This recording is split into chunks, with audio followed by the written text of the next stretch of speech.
Okay, we're back again. Roger Royce with the 2020 California Statewide Candidates Forum. We are now here with Julie Solis from Bakersfield. She's running for state assembly.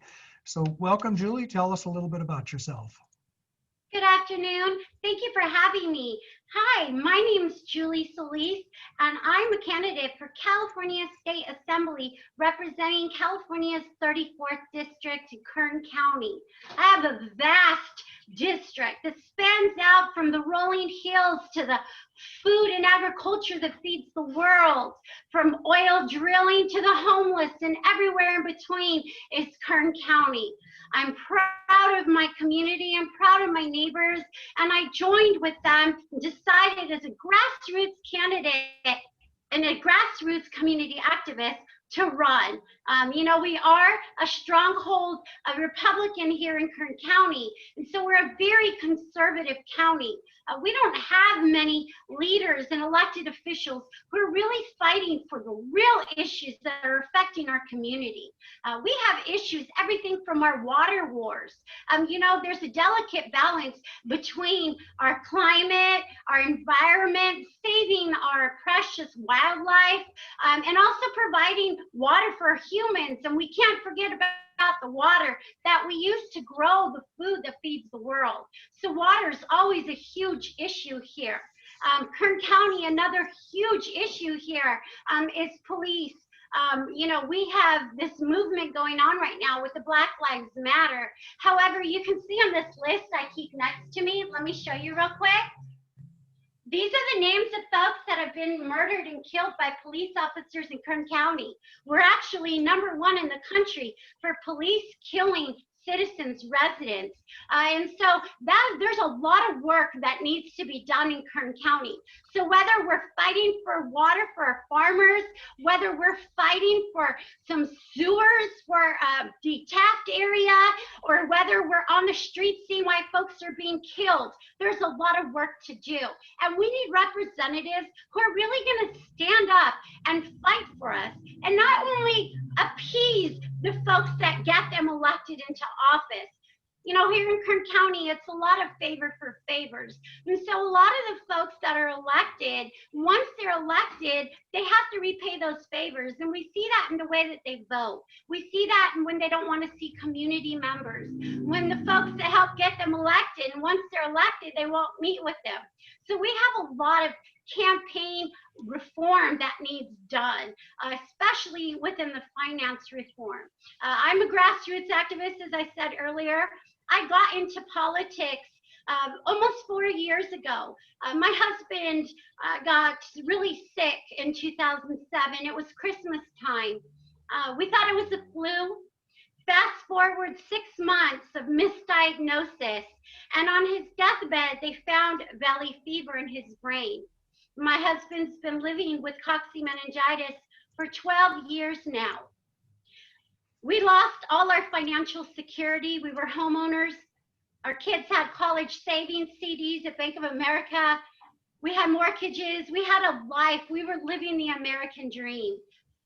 But due to the financial hardship of keeping a sick person alive, we lost all of our financial security. It's one of the reasons that I'm a huge advocate for health for all.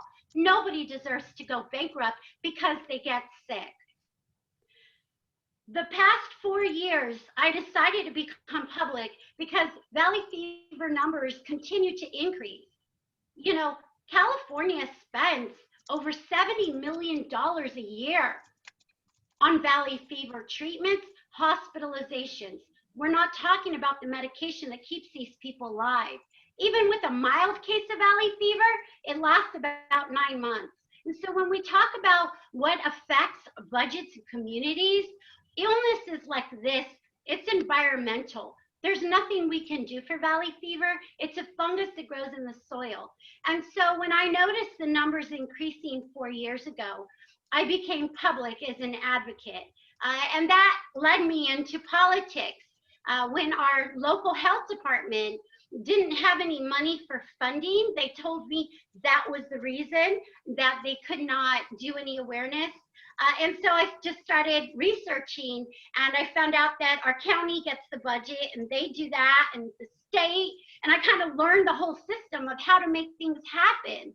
Once I learned this, we've got millions. We've brought over $8 million to the Valley, to California, for Valley fever awareness education, research. We've created some bills that have passed to educate and protect workers, to protect folks out in the community. So we've done a lot of really great work, and I'm running because I want to do even more. I don't want to just stop halfway and leave half the people out. In some of our Valley fever legislation, some folks were left out. I don't want to leave anybody out. I want to close all those loopholes that make things so that there's always red tape. And we need to get rid of that red tape. And the way that we do it is we start electing folks who are going to work for you, who are elected by the people that are going to work for the people. That's what I'm going to do. Here in Bakersfield and Kern County, there are so many good things that happen, but they get overshadowed by murders. There was another shooting 2 blocks away from me. There was a murder 3 blocks, 4 blocks away from me less than a month ago. There's shootings in my county. It seems like weekly, if not multiple times a week. There's a lot of work. We don't have many opportunities here in Kern County. In California, it's so expensive to live. You know, Kern County, we always hear that, you know, it's the cheapest place to live. It's inexpensive to live. And it's true when you compare to the rest of the state. I was born and raised in Ventura, and I had to move to Kern County because I couldn't afford to be a homeowner and to actually flourish in Ventura, not on a teacher's salary. You can't afford to have a really nice, livable life where you're enjoying life. It's going to be a struggle. And so that's why I moved to Kern County. But even here, we don't have many good paying jobs. We have things like oil, but as you guys know, oil is declining. It's on the decline. With the executive order of the Gavin Newsom, our governor, has done, you know, the clock is ticking on oil in Kern. It's time for us to really get out of the box and say that dinosaur of oil is dying. It is on its last leg. How do we create more opportunities for folks here? How do we start creating this? And so that's where it's going to take new innovative folks to come in.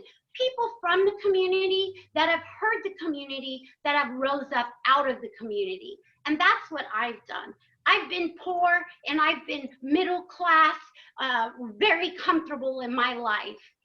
And I can tell you one thing, the struggles are there in my community. And so I find it very particular, and I think that I'm in a very lucky situation that although we had a hardship of a lot of lost financial security, it brought me back where I came from. I came from a ghetto and I ended up back in the ghetto. Like I said, there's homeless and shootings.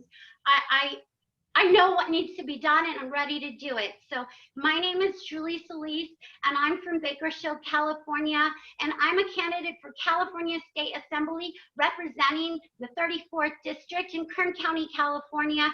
Please, I ask you to vote for me, but before you vote for me, go ahead and check out my opponent's voting record and you can see what he hasn't done for you.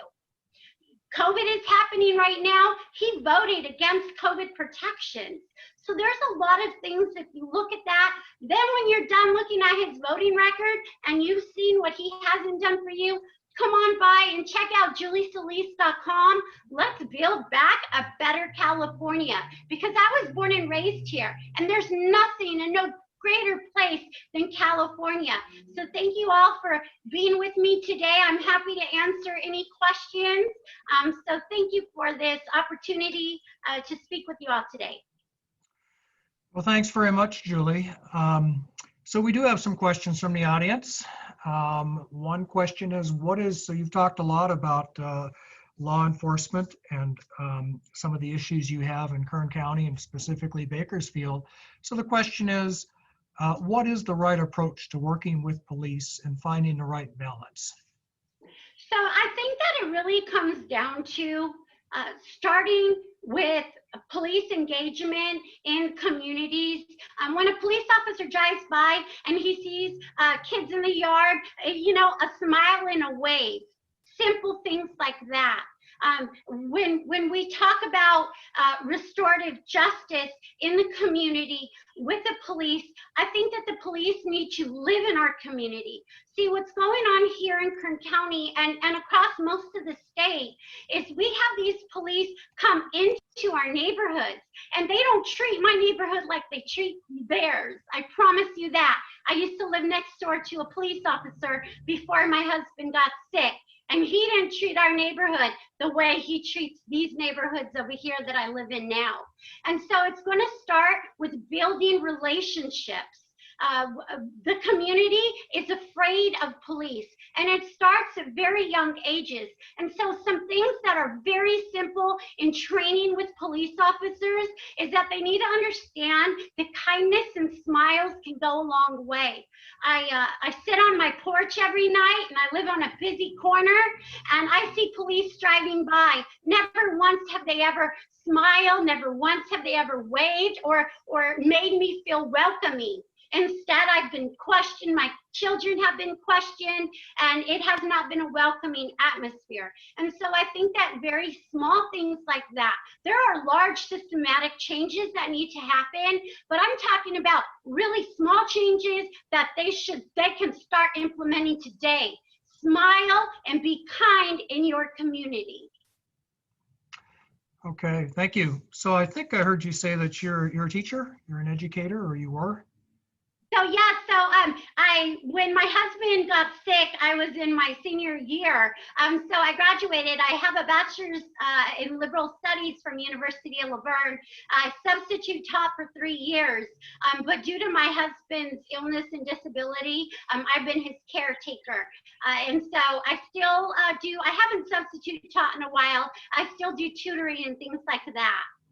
I see. So as an educator, how is California doing in education, and what might it do better, especially now, given that we've got lockdowns and kind of an uncertain school situation? It's really uncertain times. And as a matter of fact, yesterday I had some essential errands to run, and there was a child, and I seen him, and he had a really cute little minion mask. And see, my kids are 19, 20, and 21 now. And so they understand it. But when I seen this child, I told my husband, I told him, I said, I wonder how these kids, how this is affecting them. How are the children taking this pandemic, and are they understanding the severity of it? And so I think that until our schools are equipped with the resources they need, we cannot allow our children to go back to school. Until the schools are safe, they have all the PPE, they have the resources, they have the staff, and they're able to protect the children and safely do their job. Not only the children, but the teachers as well. Because most of these teachers, they have families when they go home too also. And so we have to think about who all, when we get sick, who all is this affecting? And so I think that although the school closure, because of the pandemic and because we've been having to do online classes, and I congratulate and I thank our teachers who kind of had to modernize their teaching and just go all different with it. This has probably been a very stressful time for them. And so it's just, we need those resources before we can open up and safely start allowing the kids back in the classrooms. And so that's where that is. Overall, when I seen the disparities between when I was in the lower socioeconomical schools, I taught all over Kern County for 3 years. Some schools, they didn't even have pencils for the kids. One school in Greenfield, I substitute taught, and the principal said you get 1 pencil per student per month. And if you need more, they can use crayons or whatever you can get. And so we need resources. We need to fund our teachers better.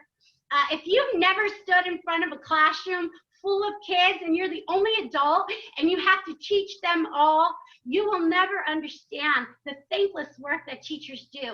So we need to really fund our schools, our children, and make sure that we are compensating these teachers for the real work they do. Because when I was doing those long-term sub positions, I was grading. I had no weekend. Even when we went to Disneyland, I was grading papers on the freeway while my husband drove. And so we really need to put our money where our mouths are. We really say that our children matter. We need to fund them like they matter. Okay, well, thank you very much. With that, we're out of time. I want to thank you for being here today, Julie. Julie Solis, running for State Assembly in Kern County, Bakersfield. Thank you. Yep, bye now.